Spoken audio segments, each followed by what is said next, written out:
Purina believes no one should have to make the impossible choice between their own safety and their pets.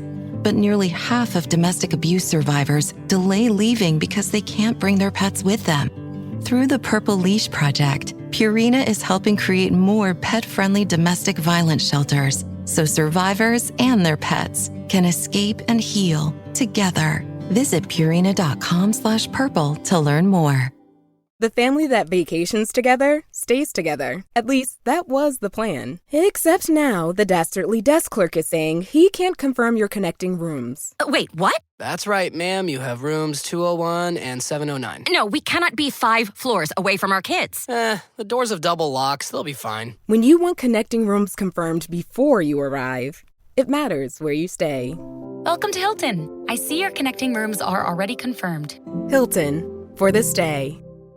Hi, and welcome to the 10-Minute Food Truck Training Podcast. My name is Bill Moore. I'm the Executive Director of the National Street Food Vendors Association, which is a nonprofit dedicated to education, advocacy, and uplifting all food vendors. Today we're going to be talking about, should you start in a tent? And then what all is involved if you do decide to start with a tent. But before we get into that, I want to remind you guys I'm going to be in Edison, New Jersey. I'm going to be a part of the Food Truck Owners Expo. That's going to be December 2nd and 3rd of 2025. I'm going to be giving 2 classes. Once the educational component of the day is completed, I'll be out on the main expo floor where I will be in my National Street Food Vendors Association booth, and I hope you guys come and join us. Ask any questions you got about starting a food truck, share any success stories you have about what you've done as a food vendor, and then of course just hang out with us and have a great time. Again, Edison, New Jersey, December 2nd and 3rd of 2025. Go to FTOexpo.com, place your order for the tickets today, and when you do, put in the code FTTG15 for a 15% discount. So how do you start in a tent? Or should you even start in a tent? It's going to be dependent upon what your personal goals are as far as revenue generation.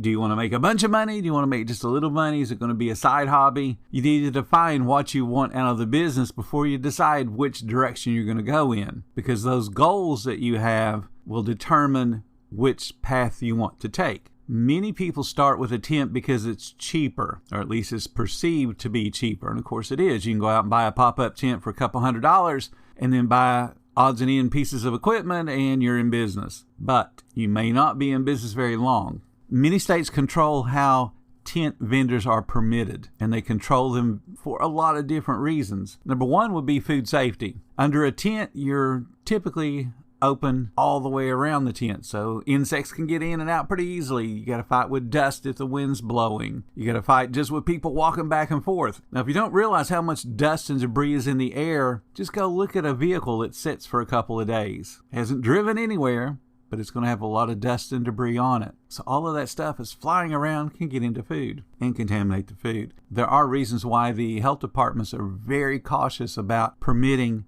people that are going to be vending under a tent. So it's going to come down to, number one, your goals. And if you decide, yes, I have to start in a tent because it's going to take me too long to afford a food truck or food trailer or even a hot dog cart, and I need to make some money now, then the second step is going to be to find out what the health department is going to let you do. There are many jurisdictions around the country where you cannot vend under a tent because they consider a tent to be a temporary structure, not a mobile structure, because there is a difference. So they consider it to be temporary, and they will only permit it for the length of an event. So it has to be associated with a quote-unquote official event. So what we're talking about here is the fair or the festival. Those are official events, something that is being permitted by the city or the county or the state to take place, and it could take place over several days, even weeks in some cases. And then you're allowed to get a permit for exactly the time that event is open. Some jurisdictions are easier than others on what they call an event, and you could get a single day permit, and again associated with an event, but the event's only going on for one day. Those same jurisdictions that only will issue the temporary permit, some of the bad news is you can only stack so many of those up a year because they don't want temporary permits to be a way for someone to work around the annual permits, because the annual permits trigger a lot more inspections. They trigger a lot more official control from the state because they're issuing you a license. Temporary permits don't have a lot of that. Typically, if you're going to get a temporary permit, they may even be issued on site. So a health department official's there. They look through your equipment very quickly and say, here's your permit, have a nice day. It's good for the next 3 days, 2 days, whatever. Then there will be others that will administratively issue a permit and don't even inspect. They're going to take you at your word that you know what you're doing. Whichever route you end up going as far as that tent permit goes, you got to follow whatever the rules and regulations are in your state. That's why we tell everybody, decide how you're going to operate and then check out the rules and regulations for that particular decision you just made. It becomes very, very time consuming to decide, well, I'm going to do a tent, and then realize that, well, I can only be open 4 times a year because that's all the temporary permits they'll issue for a single vendor. Now, I know you're probably thinking, but I've seen vendors out every single weekend, or I've seen the same person out every single weekend. And that could be true in your area. What you got to realize is that they're still most likely operating off of a temporary permit if they're legal. They may not be legal. We want and recommend that you become legal because you get a whole lot more protection if you're legal. If you're illegal, well, you can't be an LLC because you can't protect something that's illegal with an LLC. So that puts your home and all your belongings up at risk if you do something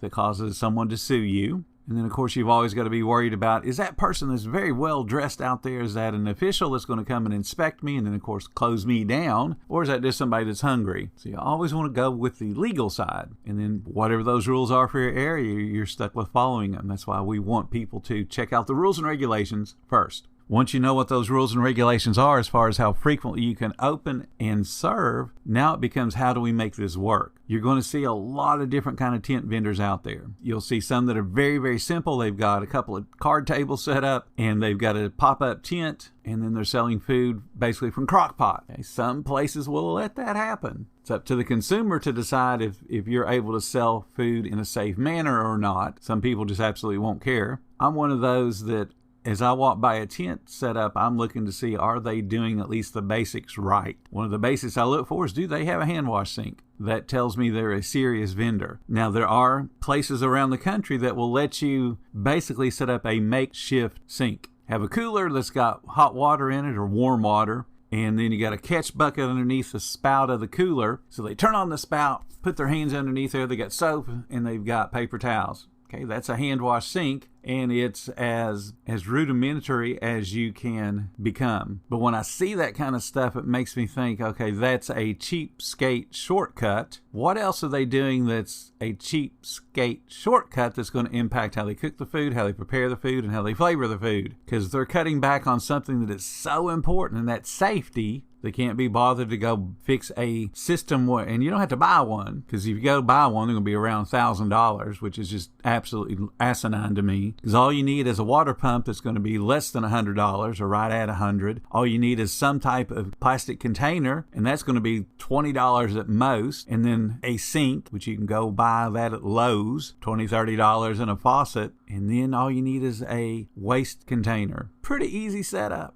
You can build all of that yourself for probably $200 to $300 max. And there you got a hand wash sink. And that shows me you care enough about safety that you're going to invest in making it easy for you. If you're not willing to invest in your own business, then I got to really be concerned about what the heck are you doing everywhere else. Some of the other things that I look for, and I would caution you not to do as a tent vendor, is I look for things that show you're invested in your own business. If you're cooking off a Blackstone grill or some other type of grill that you can go pick up at Lowe's for $100, well, I don't take you serious as a vendor. You're just a backyard dude who's cooking some food. Maybe great food, but I don't take you serious as a business owner because you didn't invest in yourself. So somebody that's cooking under a tent, I got real questions about. Even if they're just selling hot dogs, how are they heating the hot dogs? Are they looking to control the temperature? It's hard to control the temperature if you have something that's wood-fed or charcoal-fed. How are you controlling the temperature? Because it will cycle up and down. And you're spending so much time trying to control the temperature that you're not really taking care of the guest. Make your life easy.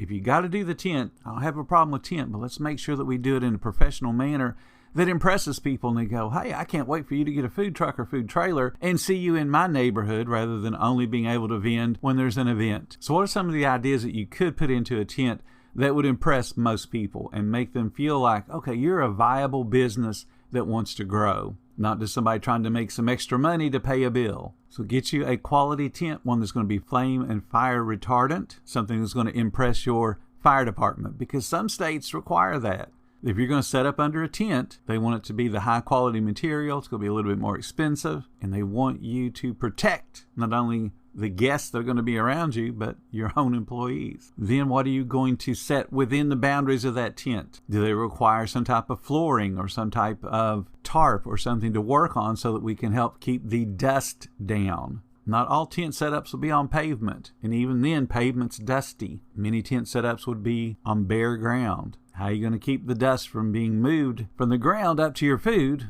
as you guys walk around? So what type of mats are you putting down? How are you making it easier on your staff and on their feet? Are you going to have a back wall so you can prevent a little bit of the breeze blowing through and, of course, bringing dust and debris with it? You can put up side walls or not. It depends. Some places require you to have walls up if you're going to be doing any kind of food preparation. And again, they're trying to protect the guests because there are vendors out there that don't think about what about insects and debris and dust and all the other things that float through the air. They just are focused on making money rather than keeping people safe. Safety always has to be first. If you don't have that priority system in line, which is safety being the ultimate driver of all your decisions, then we got a problem. And you're not going to be in business real long. So when you go to buy equipment, so you got the tent set up, you're good to go there. You've got some type of mats or flooring down to help keep the dust down. Now what about equipment? Well, it's got to set on something, and it needs to be portable enough that you can move it.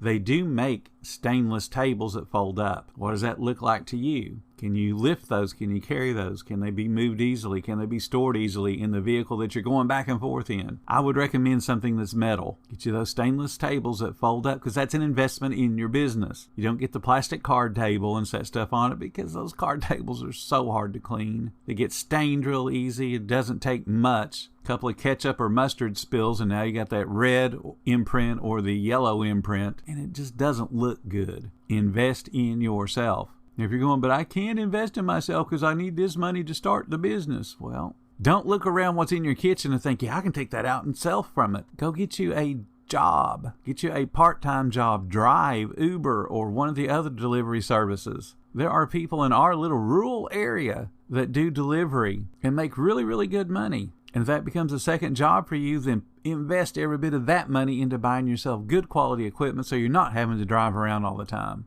There are ways for you to make money so that you can invest in your business. Grabbing and borrowing somebody's tent to go set up and then cooking hot dogs out of a crock pot is not going to be an efficient way for you to make the most amount of money in the same amount of time. So get that path of how you're going to invest. Let's get back to the question at hand, the equipment. We got the metal tables, the stainless tables, something that can fold and easily be moved.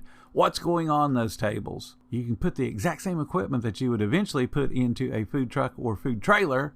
You can go ahead and buy that now. Buy it one piece at a time. Buy the good stuff. And I'm not saying buy the high-end stuff, just buy the good stuff. The stuff that you will have for the next 10 years as you grow up and grow out of that tent. So no backyard cookers, no fry daddies. Anything that would go into a home kitchen you want to avoid. It's just a pure and simple thing. Avoid them at all costs. All right, so we talked very briefly about the tent itself. We talked about some type of flooring or mat system. We talked about the tables. We talked about the equipment where you're going to buy quality equipment. It can be low-end equipment, and you can buy equipment for pennies on the dollar by going to auctions for restaurant equipment. I do this all the time because I can buy something for $100 and then turn right around and sell it for $300. And still the person buying it at $300 is getting it way cheaper than if they bought it brand new. So don't be afraid of buying auction equipment. It's easily done. Like I said, I do it all the time. Now, I've got equipment. I'm sitting in my food truck right now, and there's equipment around me that I know is at least 10 years old, running just fine. Never gave us a problem because it's high-end equipment, but I bought it for pennies on the dollar. One of the pieces of equipment I'm looking at is a Hosasaki 15-pan, one-door reach-in cooler. So it's got the 15 pans on top, and that's 15 1/6 size pans, and then it's got a single door at the bottom. It's about 36 inches wide, and I love it because it's small enough but also big enough for our food truck to do exactly what we need it to do. 15 pans is a lot of pans on top. That particular unit, brand new, is $4,800. I got it for a whopping $300. So you can buy really, really good equipment, and it has been running just fine. And we've got a lot of equipment. I've got counters. These counters that we bought would be about $500 brand new, and these are counters that have the lower counter, the under counter as they call it, then it has the work surface counter, then it has a 2-tier upper counter. And these are 30-inch wide counters that are perfect in a food truck, big enough for equipment to sit on, but they don't take up all the aisle space of a 36-inch counter. So we have 2 of those. They're 5 foot in length, and again, all those different tiers of shelving. And they are solid stainless steel. They are relatively heavy. They're well built. And I got the pair of them. I got 2 of them. $180 for the 2, so $90 a piece. And they're probably around $500 or so because of the upper counters. Those are something that most people don't even think about. We got a hot holding unit that was $2,000. I got it for $80. You can get good deals on the equipment. All you got to do is go to those auction websites, and there are many auctions every single day. Why are there many auctions? Because there's restaurants closing every single day, and there's food trucks closing every single day. One of the auction sites that I go to, it's restaurant.bid, I believe. They've had pretty much on average this whole year at least one food trailer for sale. And these are industrial food trailers. They are very, very long, in the 30 feet long, just packed with all kinds of equipment. Have no idea why this company sold out or even made so many, because I don't even recognize the company. But they've had pretty much, like I said, 1 per week on sale. And these have been selling for between $5,000 and $8,000. Jam-packed with equipment. Just the equipment alone inside of it's well worth the $5,000 that people are paying. So you just got to go out and look for those things. Because we got it equipped now. Now it's just a matter of circling back to that permitting process. Can you set up as a temp vendor whenever you want? One question you got to ask your local jurisdiction. Or can you only set up when there's an official event that is permitted, and then you basically are piggybacking off of that permit? You got to get your own health permit, but it's only good for the days of the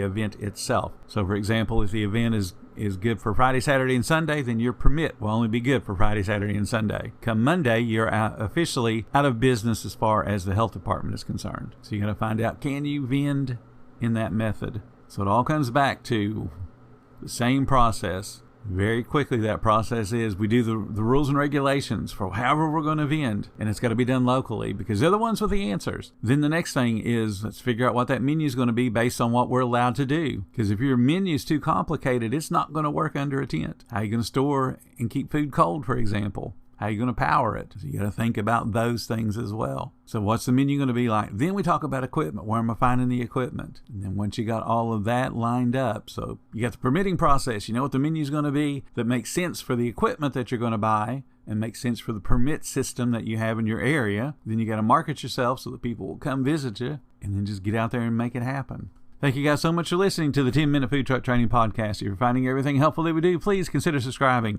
If you love what we do, show some support. There's a link in the description to make that happen. Until next time, you guys have a profitable day.